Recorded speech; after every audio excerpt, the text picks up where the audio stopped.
আজ নিয়ে চলে এসেছি একটা ছোট্ট চাইনিজ কোজি ক্যাফেটা ছোট হলেও এখানকার অ্যাটমসফিয়ার আর খাওয়া দাওয়ারে তোমরা চাইনিজ আর একটু টিবেটিয়ান ভাইবস পাবেই। এখানকার খাওয়া দাওয়ার যথেষ্ট পকেট ফ্রেন্ডলি, তাই যারা ভাবছো পুজোতে বেলেঘাটায় ঠাকুর দেখার মাঝে কোথায় একটু ভালো খাবে তাদের জন্য একদম পারফেক্ট হবে সাংডং ক্যাফে, যেখানে তোমরা পাবে এরকম একটা ওপেন কিচেন।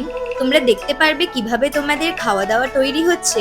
এখানে আসলে তোমরা ট্রাই করো এদের আমেরিকান চপসিটা। এখানে দু রকমের চপসি পাওয়া যায়, চাইনিজ আর আমেরিকান। যারা আমার মতো একটু স্পাইসি লাভার রয়েছে তাদের জন্য ওয়ার্থ ইট হবে এই আমেরিকান চপসি। আর যারা একটু নতুন রকমের খাবার খেতে চাও কিংবা নতুন ফ্লেভারের সাথে পরিচিত হতে চাও তারা নিশ্চয়ই ট্রাই করো এই অয়েস্টার সস ফিশটা। এটা খেতে একটু টক মিষ্টি হলেও এটা খেতে কিন্তু দারুণ লাগবে। আর বিশেষ করে ফিশটা এতটাই সফট। যদি ভিডিওটা ভালো লাগে, পুজোতে ঘুরতে আসলে বেলেঘাটায় অবশ্যই সাংডং ট্রাই করো।